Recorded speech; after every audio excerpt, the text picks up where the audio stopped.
আসসালামু আলাইকুম এভরিওয়ান, আশা করছি সবাই আলহামদুলিল্লাহ ভালো আছেন। আজকে আপনাদের সাথে মজার একটা রেসিপি শেয়ার করব, সেটা হচ্ছে কচু বাটা। তো এটা আমার ফার্স্ট টাইম রান্না করা, আর এটা খেতে আমার কাছে অনেক বেশি ভালো লেগেছে। তো এটার জন্য প্রথমে আমি সাদা সরিষা আর কালো সরিষা নিয়েছি।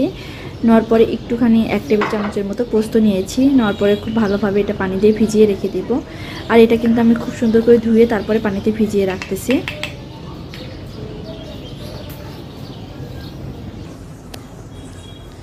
তো এটা ভিজানোর পরে আমি কচুটা দেখাচ্ছি। এটা যে কালো কচুটা আছে ওইটা নিলে আমার মনে হয় বেশি ভালো হয়, বাট এটাও আমার কাছে খারাপ লাগে না, ভালোই ছিল। তো এই তো কচুটা এখন কেটে নিচ্ছি। এই শক্ত অংশটা পুরোটাই নেওয়া যাবে, আমি আমার প্রয়োজন মতো যতটুকু লাগবে ততটুকু কেটে নিচ্ছি। বাকি অংশটা আমি রেখে দিব। আর এই তো কচুটা আমি কেটে খুব ভালোভাবে ছিলে নিব। ইন্দুবালা সিরিজটা দেখে ভালোই লেগেছে, বিশেষ করে কচু বাটার জন্য আরও বেশি ভালো লেগেছে। কারণ আমি যখন দেখেছিলাম তখন রোজা ছিল, তো রোজার মধ্যে অনেকবার ট্রাই করেছি যে এটা বানাবো, তো তখন আর কি পারি নাই আর কি। এই তো এখন কচুটা সম্পূর্ণটা খুব ভালোভাবে ছিলে নিলাম। নেওয়ার পরে একটু কেটে নিচ্ছি। আমি এখানে 4টা ভাগ করে কেটে নিচ্ছি, নিয়ে পানি দিয়ে একটু ধুয়ে নিব।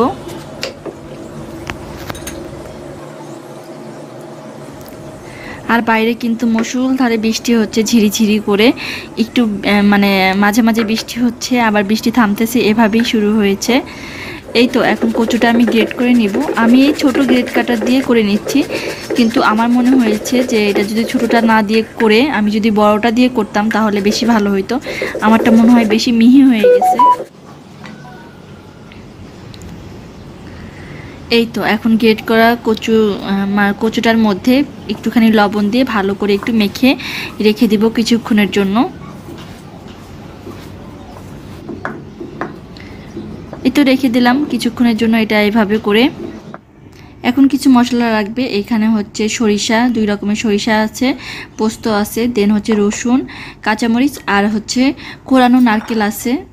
আর এখানে এই যে কচুটা মাখিয়ে রাখছিলাম সেটা এখন সুন্দর করে একটু চিপে নিব। চিপে চিপে পানিটা বের করে তারপরে কচুটা নিব।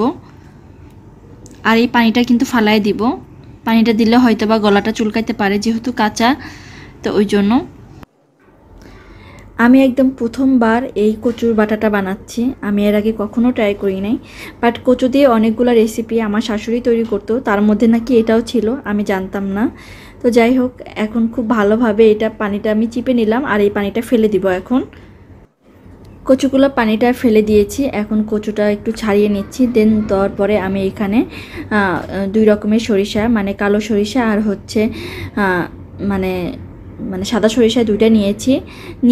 1 টেবিল চামচের মতো পোস্ত। এই সবটুকুই লাগবে না, আমার যতটুকু লাগবে আমি এখান থেকে নিয়ে বাকিটা রেখে দিব। এই তো খুব ভালো করে পাটায় বেটে নিতে হবে। আর এই ভর্তাটার নাকি টেস্ট আসে পাটায় বাটলে আর কি, তো এই জন্য পাটায় বেটে আজকে ভর্তাটা করতেছি।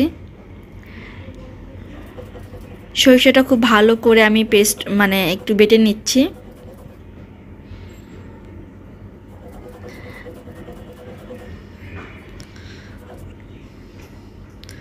এই তো এখন সরিষা, পোস্ত আর বাটাটা উঠিয়ে নিচ্ছি।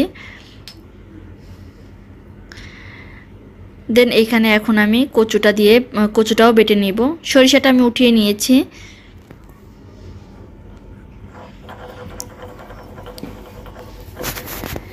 তো একদম মিহি করে কচুটা আমি বেটে নিব।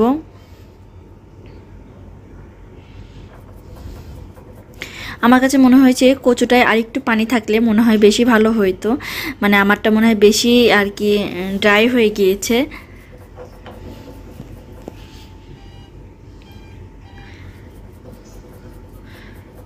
এই তো কচুটা আমি বেটে নিচ্ছি। আর কচুটা বাটার পরে আমি এখানে 2 কোয়া রসুন দিয়ে দিব, রসুনটাও আমি বেটে নিব।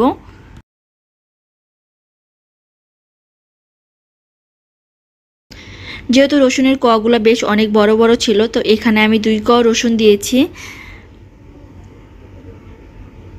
দেন এখানে আমি 3 টেবিল চামচের মতো নারকেল বাটা দিয়েছি। এখন দিয়েছি 2 টেবিল চামচ, আর একটু পরে আবার 1 টেবিল চামচ নারকেল বাটা দিয়ে দিব। আর কয়েকটা কাঁচামরিচ দিয়ে দিলাম, দিয়ে খুব ভালোভাবে এটা আমি বেটে নিচ্ছি। আর বাইরে কিন্তু প্রচণ্ড বৃষ্টি হচ্ছে, আর আজকে হঠাৎ করে কচু বাটাটা খেতে ইচ্ছা করলো, এই জন্যই তৈরি করতেছি।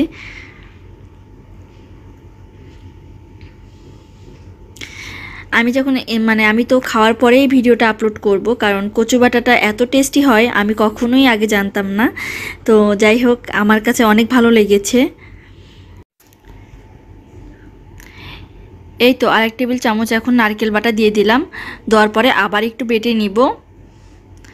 দেন তারপরে হচ্ছে এখানে দিয়ে দিলাম সরিষা, পোস্ত আর 2 রকমের সরিষা বাটা আর পোস্ত বাটা দিয়ে একটুখানি পানি দিয়ে দিলাম, কারণ একটু এটা হচ্ছে নরম নরম হয় আর কি। তো এই জন্য আমি অল্প একটু পানি দিয়ে সরিষাটা ভালো করে একটু পেস্ট করে নিয়েছিলাম আগেই, আবার একটু ডলা দিয়ে নিলাম। নেওয়ার পরে খুব ভালোভাবে সবগুলো মিক্স করে নিচ্ছি।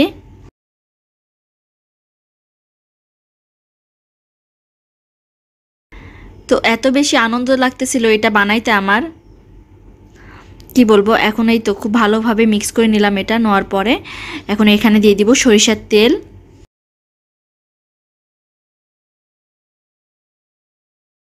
আর হ্যাঁ এখানে আমি লবণও দিয়ে দিয়েছি, কিন্তু অল্প পরিমাণে, যেহেতু লবণ দিয়ে মেখে রাখছিলাম এই জন্য অল্প পরিমাণে লবণ দিয়েছি। এই তো সরিষার তেল দিয়ে দিলাম, একদম অরিজিনাল খাঁটি সরিষার তেল, বাড়ি থেকে পাঠাইছিল কিছুদিন আগে, তো ওইটাই দিয়ে দিলাম। এই তো এখন উঠিয়ে নিচ্ছি।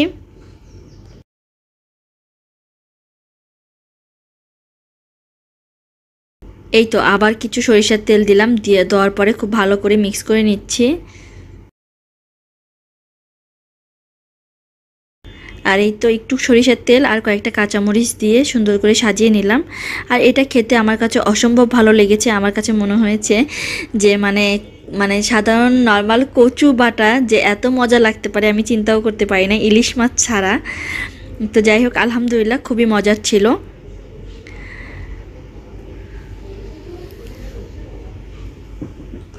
তো এখানে কচু বাটার সাথে আমি একটুখানি লেবু নিয়ে নিলাম, যদি গলায় একটু চুলকায় তাহলে লেবু দিয়ে খেতে পারবো। বাট আমার কাছে আমার একটুও গলাটা চুলকায় নাই, আমার লেবু নিতে হয় নাই। আর মনে হচ্ছিল কি সরিষার পোস্ত সব কিছুর ঝাঁজ একদম মুখের মধ্যে, খুবই ভালো লাগতেছিল। তো যাই হোক, আপনাদের এই ভর্তা রেসিপিটা কেমন লাগলো অবশ্যই জানাবেন। পারলে সুন্দর সুন্দর কমেন্ট করবেন, আপনাদের কমেন্ট কাজের উৎসাহ বাড়ায়। আর এই তো পরের দিন আবার কি করেছি, এই কচু বাটাটার মধ্যে একটা শুকনা মরিচ আর হচ্ছে একটু কাঁচা মরিচ আর একটুখানি কালো জিরা ফোড়ন দিয়ে এই কচু বাটাটা আর কি তেলে একটু কিছুক্ষণ ভেজে নিব।